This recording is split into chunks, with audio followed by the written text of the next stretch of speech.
붓다의 삶과 사상. 일러두기. 지구라고 불리는 별에 난데없이 별똥별 하나 떨어지니 사람들은 그것을 석가세존이라 불렀다.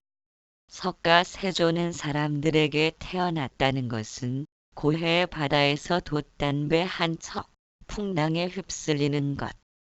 그가 제시한 길은 다시 태어나지 말라는 것. 사람들은 의아한 눈으로 그를 바라보았다. 석가세존은 그들을 바라보며 말했다. 그대들은 이미 불사에 몸을 지녔으며 태어남도 없고 태어나지 않음도 없는 영생의 존재인 까닭이라고 하였다. 사람들은 석가세존의 음덕에 힘입어 하나 둘씩 자신의 어리석음을 깨달았고 고통과 불안에 허덕이던 자신의 삶에서 한 줄기 꺼지지 않는 빛의 존재가 곧 자신이라는 사실에 눈뜨게 되었다. 1. 석가족 고타마의 출현. 대왕이시여, 저 히마반트 설산의 기슭 예전부터 코사라 국에 속하는 땅에 재물과 용맹을 아울러 갖춘 한 단정한 부족이 삽니다. 그들은 태양의 후예라 일컬어지고 내 생족의 이름은 샤카. 대왕이시여, 나는 그 집에서 나와 수도자가 되었습니다. 온갖 욕망을 좇고자 했음이 아니라. 경집. 기원전 5세기경 히말라야 기슭의 고원지대에는 카피라 바투라고 불리는 조그마한 도시가 있었다. 붓다는 이 도시를 중심으로 해서 살던 사카족의 왕족인 크샤트리아 집안에서 태어났다. 그의 이름은 고타마라고 부르고 있었다. 그는 29살쯤 되었을 때 집을 나와서 사문이 되었다. 그는 겐지스 강을 건너 남방에 있는 마가다국으로 갔다. 마가다국은 당시 신흥 국가여서 활발한 생기가 돌았으며 그 수도 라자가하에는 새로운 사상가들이 모여들고 있었다. 고타마도 또한 그곳으로 가서 새로운 사상 속에서 진리를 찾고자 한 것이었다. 2. 정각을 이루다. 일구월심 사유하던 성자에게 모든 존재가 밝혀진 그 날, 그의 의혹은 씻은 듯 사라졌다. 연기의 도리를 알았으므로 자설경. 고타마는 마가다국에 머물면서 7년 동안이나 인생의 근본 문제를 해결하고자 온갖 정성을 다 바쳤다. 그런 끝에 라자가하 왕사성에서 그리 멀지 않은 우루베라의 네란자라 강기슭에 있는 피파라 나무 아래에서 마침내 그는 깨달음을 성취할 수가 있었다. 이런 인연으로 말미암아 그 나무를 보리수라고 부르게 되었고 그것은 그의 생애에서 결정적인 순간이었다. 그와 아울러 불교의 모든 사상이 그 순간에 결정되었다고도 할 수 있다. 온갖 고행을 통해 사유하던 고타마 붓다는 삼라만상의 진상을 드러냈을 때 품고 있던 의혹이 모두 사라졌다는 점이다. 여기에 불교의 진리에 대한 견해가 명료하게 나타나 있음을 느끼게 된다. 무명이란 무지와 미망을 나타내는 말로서 무지란 진상이 밝혀지지 않은 상태이고 미망이란 무지로 인해 삼라만상의 진상을 착각함으로써 어리석음에 빠진 것이다. 마치 남쪽을 북쪽으로 알고 길을 가면서 목적지를 찾고자 하는 것과 같다. 붓다께서 말씀하셨다.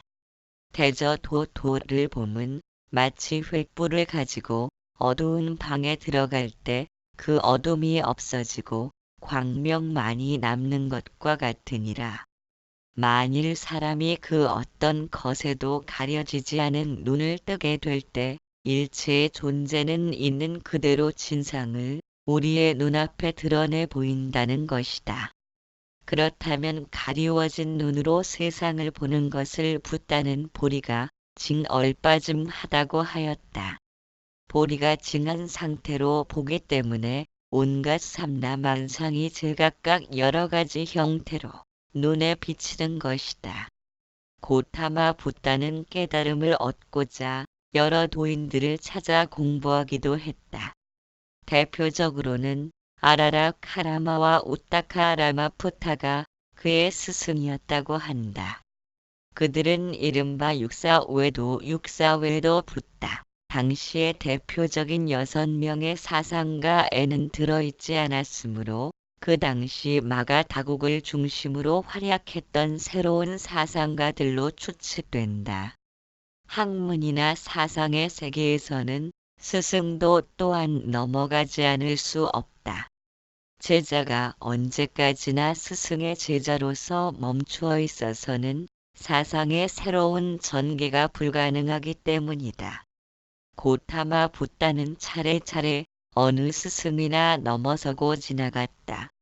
예를 들면 고행주의자 스승을 만나면 이렇게 물었다고 한다. 어째서 고행을 주장하십니까? 그러면 스승은 말하길 지금의 고행을 통해서 다음 생에 행복을 얻을 수 있기 때문이라고 하였다. 고타마 수행자는 다시 물었다. 그렇다면 행복을 얻은 다음 생에는 고행을 하지 못할 것이니 다다음 생에서는 다시 고통스러울 것이 아닙니까? 그리고 마침내 자기 혼자의 힘으로 길을 개척해 가고자 결심하기에 이르렀다. 스승의 곁을 떠난 고타마는 오랫동안 고행에 의해 목적을 달성해 보려 애썼다. 고행이란 육체를 약화시킴으로써 정신의 힘을 높일 수 있다는 사고방식에서 나온 수행이다. 고타마는 여러 가지 고행을 했으며 누구보다도 열심히 단식을 수행했다. 그러나 초월적인 경지는 아무리 기다려도 나타나지 않았다. 그의 몸은 바짝 야위어 갔다. 배가 죽은 등에 닿을 정도였다. 그러던 어느 날 내란자라 강에 목욕을 하러 들어갔다. 강의 깊이는 무릎밖에 오지 않는 낮은 곳이었는데도 워낙 야윈 탓인지 물살에 힘없이 떠밀렸고 가까스로 강에서 나올 수 있었다. 그래서 그는 깨달음에 이르는 데는 아마 다른 길이 있을지 모른다고 생각하기에 이르렀다. 고행으로는 정각에 이를 수 없음을 간파한 것이다. 야윈 몸의 수행자를 본 수사타 여인이 그에게 우유죽과 밥을 공양하면서 고타마의 몸은 서서히 원기를 되찾았다. 그러나 함께 수행하던 5명의 수행자는 고타마가 수행을 포기했다고 생각하고는 더 이상 고타마와는 함께 있을 수 없다면서 다른 곳으로 떠나버렸다. 체력을 완전히 회복한 고타마는 마가 다국의 여기저기를 순회한 다음 우루베라의 네란자라 강기슭에 이르러 보리수 나무 밑에 풀을 깔고 앉았다. 그로부터 얼마 지나지 않아 고타마는 그 자리에서 크나큰 진리를 깨달을 수 있었다. 3. 보리수 밑에서의 생각. 고생 끝에 겨우겨우 얻은 이것을 어이 또 남들에게 설해야 되랴. 5. 탐욕과 노여움에 불타는 사람에게 이 법을 알리기란 쉽지 않아라. 세상의 상식을 뒤엎은 그것 심심미묘하니 그것을 어찌알리오. 격정에 매이고 무명에 덮인 사람은 이 법을 깨닫기 어려우리라. 상응보경전 권청. 보리수 밑에서 진리를 깨달은 다음 붓다는 몇 주일 동안을 그곳에서 머물렀다. 아마도 자신이 깨달은 지혜의 즐거움으로 충만해 있었으리라. 경전은 그 당시의 붓다에 대하여 다음과 같이 전하고 있다. 처음으로 정각을 성취하신 세존께서는 우루베라의 네란자라 강기슭에 있는 보리수 밑에서 결가부좌하신 채 이래 동안 해탈의 즐거움을 맛보시면서 앉아 계셨다. 그 기간 동안 고타마 붓다는 자신의 깨달음을 사실에 맞추어 보아서 그것이 진리인지 아닌지를 살펴보았을 것이다. 그런데 일체의 존재는 남김없이 자신이 깨달은 법칙에 의존하고 있었고 다시 이것을 인간 존재에 적용시켰더니 그것 역시 환히 풀렸음이 판명되었다. 이리하여 지혜의 즐거움은 마치 샘물처럼 끝없이 솟구쳐 나왔을 것이다. 그러던 중 붓다의 가슴 속에는 생각하지도 않았던 불안한 그림자가 나타났다. 경전은 그것을 이렇게 말하고 있다. 참으로 존경할 데가 없이 사는 것은 괴롭다. 나는 어떤 사문이나 또는 바라문을 존경하고 의지하면서 살아야 되는 것인가? 그것은 정각을 성취한 붓다로서는 있을 수 없는 일이라고 생각될 것이다. 왜냐하면 그 말의 뜻은 존경하고 섬길 사람이 없는 생활은 괴롭다는 고백이기 때문이다. 사람은 이 세상에서 혼자 살아가지는 못한다. 비록 어떤 기막힌 사상이 어느 사람의 머릿속에 떠올랐다고 해도 그것이 남에게 표현하고 전달되며 이해되지 않는다면 마침내 그것은 쓸모없는 것이 될 수밖에 없다. 이제 붓다는 가리는 것이 없는 눈으로 일체 만유의 진상을 꿰뚫어 보았다. 그것이 정각이다. 그러나 그것은 아직 한 사람의 가슴 속에만 간직되어 있을 뿐이다. 내적 체험을 통해 고요한 즐거움에 충만해 있으면서도 그는 갑자기 이상한 불안을 느꼈던 것이다. 만약 자기와 같은 사상을 지니고 있는 사문이나 바라문이 어딘가에 있다면 그에게 찾아가서 함께 살고 싶었을 것이다. 그러나 그런 사람은 아무데도 없는 것을 어쩌랴. 그렇다면 이 세상에서 의지할 것이라고는 스스로 깨달은 법 진리 밖에는 없지 않은가? 그것을 객관적으로 표현하여 사람들의 이해를 구하는 것. 그것만이 고타마 붓다에게 남은 단 하나의 숙제였을 것이다. 즉 전도와 설법에 대한 문제가 떠올랐던 것이리라. 고생 끝에 겨우겨우 얻은 이것을 어이 또 남들에게 설해야 되랴. 5.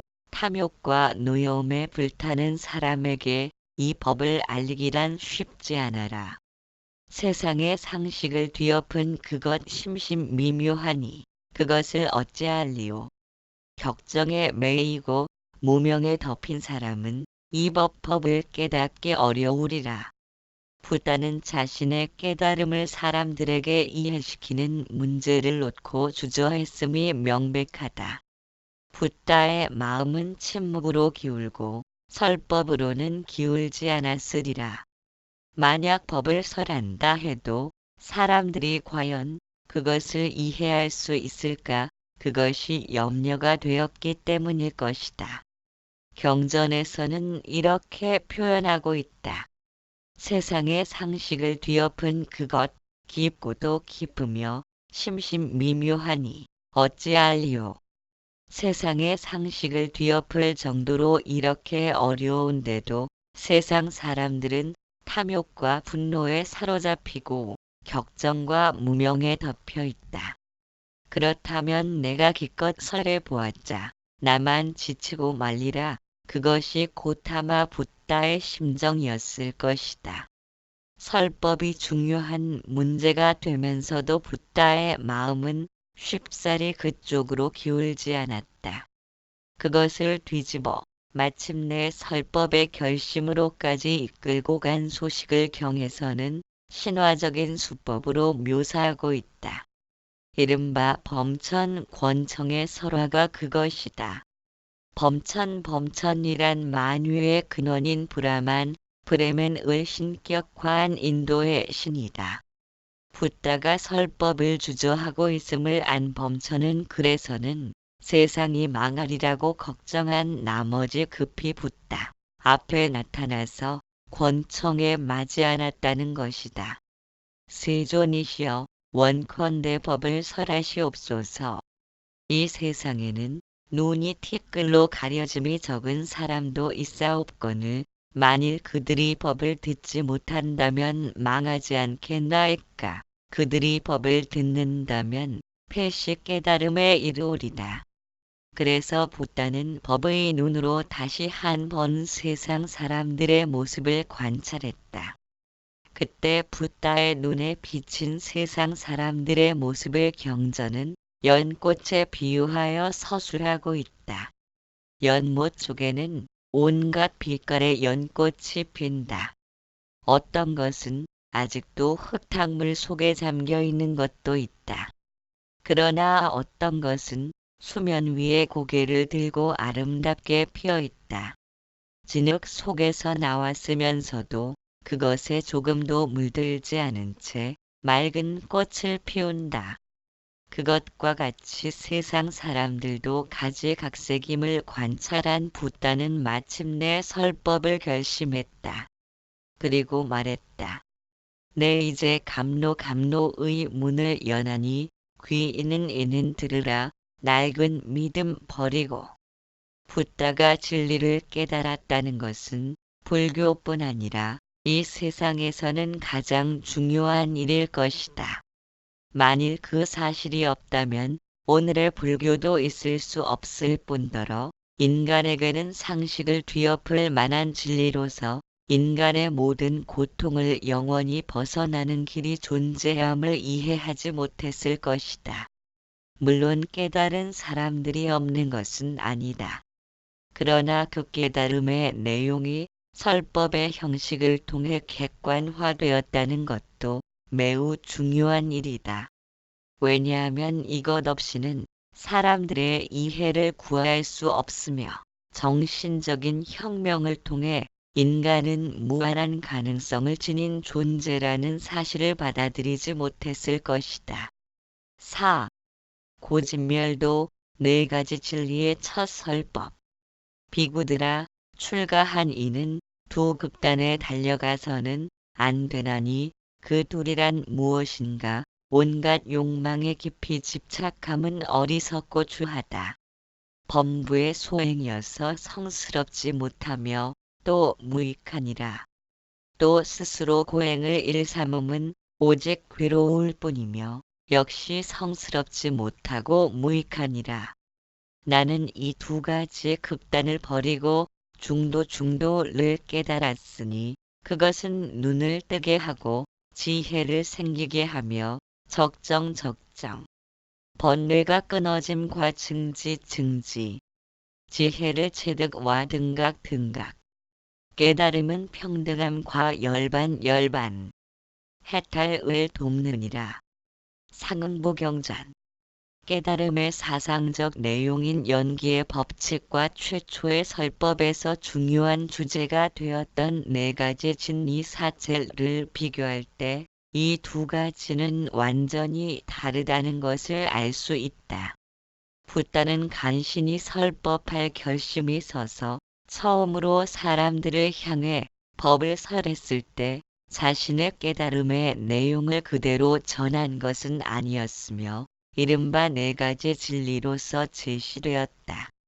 개송으로 나타난 바와 같이 붓다가 깨달은 법은 깊고 깊으며 또한 세상의 상식을 뒤엎는 것이기 때문에 사람들에게는 좀처럼 이해되지 않을 것이다. 그것이 염려되었기에 붓다도 설법을 주저했었던 것이다. 첫 설법의 상대로 붓다는 예전에 자신이 가르침을 받은 적이 있는 옛 스승인 아라라 카라마였다. 그 스승이라면 반드시 이해할 수 있으려니 생각했으나 그 사람은 이미 죽고 난 뒤였다. 다시 붓다는 예전에 스승이던 유타카라마푸타를 생각했으나 그도 또한 죽었음이 판명되었다. 이리하여 옛 스승과의 재회는 실현되지 않았고 생각 끝에 함께 수행하던 5 도반을 설법의 대상으로 선택했다. 그들은 붓다가 고행에 몰두하고 있을 무렵 여러 가지로 붓다를 도운 사람들이었다. 그러나 붓다가 고행을 포기하는 것을 보고는 그의 곁을 떠나버린 사람들이기도 했다. 붓다는 여기저기 수소문한 결과 그들이 지금 바라나시의 뮤가다야 녹야원에 있다는 것을 알아냈다. 붓다는 곧 바라나시로 갔다. 우루베라에서 바라나시까지는 250km가 넘는 거리인데도 그야말로 천리를 멀다 여기지 않고 오직 법을 설하기 위해 떠났던 것이다.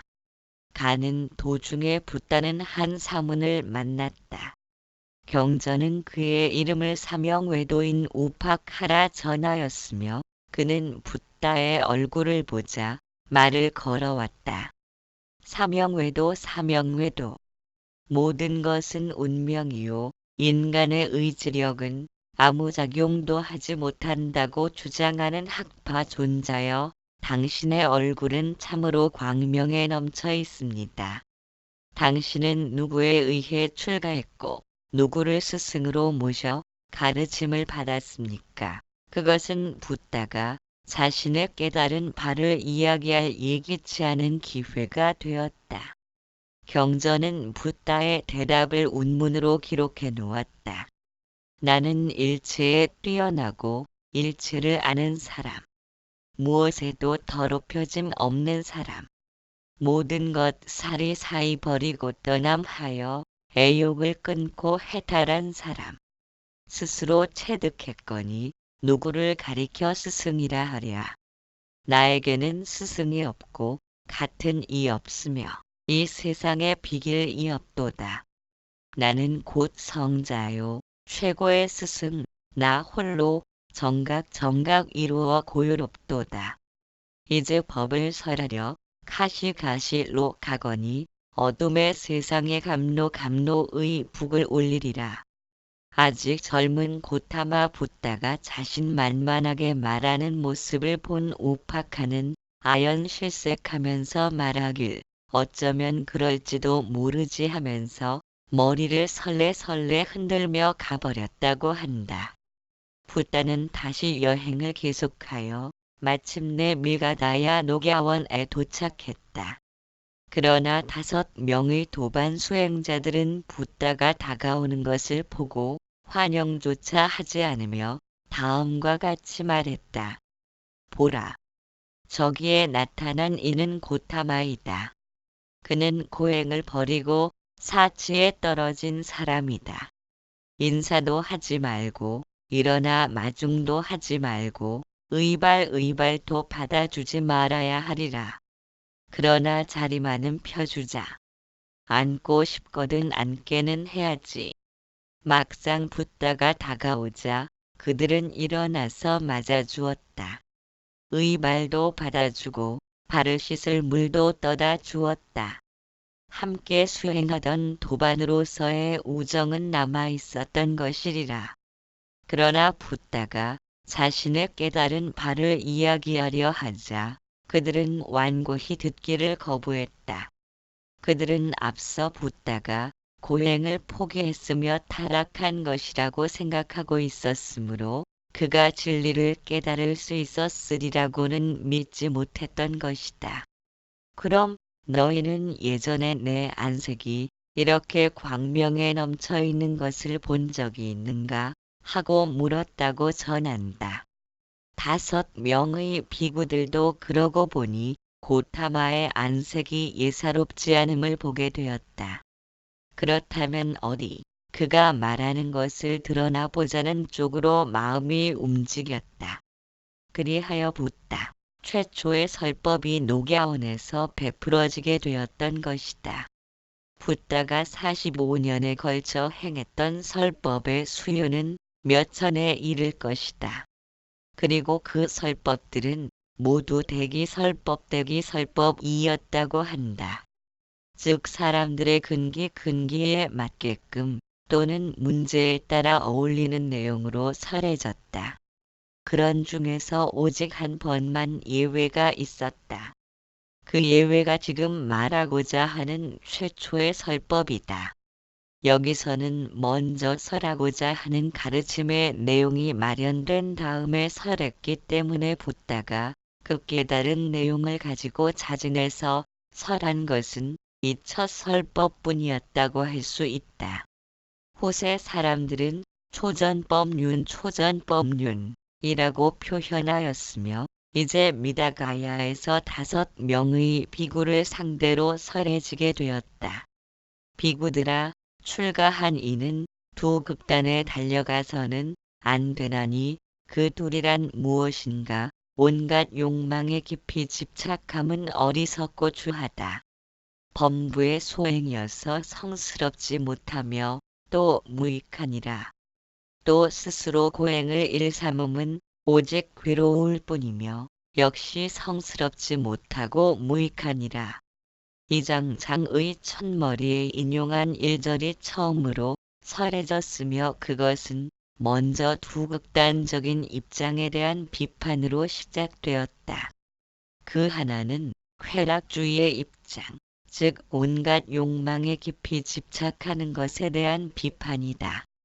또 하나는 금욕주의의 입장, 즉 스스로 고행을 일삼는 것에 대한 비판이다. 이것은 모두 붓다 자신이 몸소 체험한 방식이었을 것이다. 일찍이 왕위를 물려받을 태자로서 온갖 욕망에 묻혀있던 자신이 아니었던가. 그것을 붓다는 크나큰 포기의 가맹인 출가를 결심함으로써 넘어설 수 있었다. 그리고 출가한 뒤에 그는 다시 고행에 사로잡히고 말았다. 여기서도 고행에 열중하던 붓다는 차츰 그 불합리성을 간파할 수가 있었다. 결국 두 극단적인 입장에 대한 비판은 본인 자신에 대한 과거의 반성이기도 했다. 이제 새로이 택한 입장으로서의 중도와 그 위에서 전개된 사상체계로서의 4가지 진리 사체가 계속해서 설해지게 되었다. 나는 이 2가지 극단을 버리고 중도를 깨달았으니 그것은 눈을 뜨게 하고 지혜를 생기게 하며 적정, 번뇌가 끊어짐과 증지, 지혜를 취득와 등각, 깨달음은 평등함과 열반, 해탈을 돕느니라. 5.